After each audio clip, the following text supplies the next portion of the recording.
dito ko napagtugma na kaya pa niya maglakad na kahit 3 lang ang paa niya. Kapatid mo si Rodel?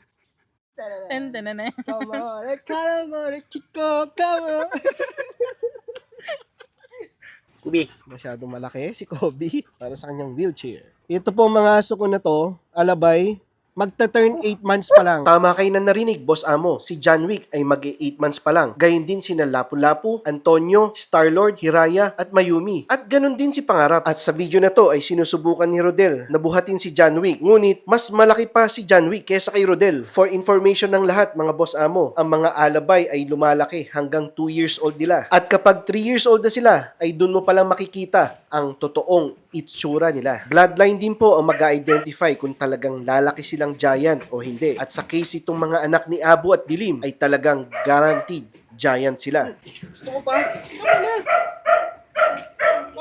Ano ba ang pagkakaiba ng supero sa may mga marami ding aso? Kahit naman po nababasa nyo na bumabatok ako sa mga bashers ko sa social media, ay sinisigurado ko po na naibibigay ko ang buhay ng aso sa mga aso ko. Hindi lang naman puro disiplina ang ginagawa namin sa mga aso namin. Makikita nyo na kinakadel ko rin sila. Ang pagkakaiba lamang ay bago namin gawin itong cuddling na to o yung paghimas sa mga aso ko, kailangan muna kami mag-exercise ng sabay-sabay. Kaya kung napapansin nyo na sobrang kalmado sila at hindi sila mga nagtatatakbo kapag kinakadel namin, yun ay dahil na-fulfill namin ang pangangailangan nila bilang isang aso. Yan, Lapu-Lapu, yan ang in-expect ko, mag-relax ka. Si Lapu-Lapu nga ay para mawala ang pagiging territorial niya, ay nilagay namin siya sa common area. Naka-long leash muna siya hanggang sa maunawaan niya na wala namang threat sa kanyang paligid at wala siyang dapat i-guard na territory dahil ang territory na ito ay territory ng lahat. Yung mga aso ko naman na medyo matanda na, kagaya ni Lucas, ay pinipili nila yan na mag-isa lang sila sa isang area. At yun naman mga binata pa ay sila yung mga tumatakbo at nakikipaghabulan sa mga kapwa nila binata pa. Kagaya nito, ni Pyongyang at ni Russia at ni Bullet. Kapatid mo si Rodel? Siguro mga Boss Amo ay gusto nyong tanungin Melvin, baka pwede naman puro na lang love and affection, yung puro cuddling na lang gawin natin sa mga aso natin. Boss Amo, magiging problema doon ay yung behavior ng aso mo. Kung nataon na meron kang dominant na aso, ay pwede siyang mag-misbehave at makakagat ng ibang tao. At higit sa lahat ay hindi mo binibigay ang respeto sa aso mo. Masyadong malaki si Kobe para sa kanyang wheelchair. Salamat nga pala sa nag-donate ng wheelchair na to. Isa siyang follower ng Supero. Hindi man siya nagkasya kay Kobe ay taus-puso ang pasasalamat ko sa inyo, madam. Kaya naman kahit 3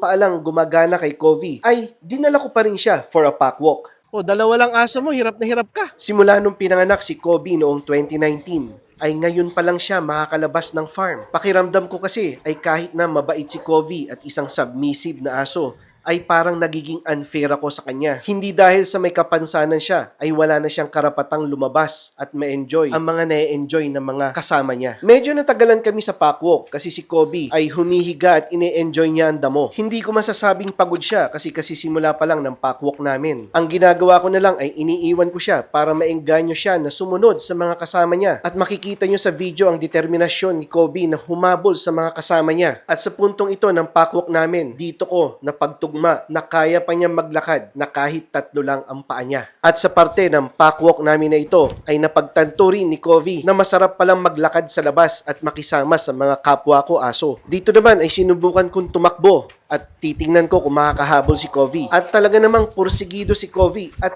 tumakbo rin siya sa makakaya niya. Sa totoo lang, ako ang taong hindi emosyonal. Pero sa part ng video na to ay talagang na-touch din ang puso ko. Shh. Nakabalik na nga kami ng farm at mas matagal ang packwalk namin versus the usual dahil nga kay Kobe. Pero sa akin, yun ay okay lang. At sa tingin ko, iyon ang pagkakaiba namin sa ibang pack. Ang ibang pack, kapag mahina ang aso, ay iniiwan. Ngunit kami, kahit mahina ang aso, ito ay aming inaalagaan.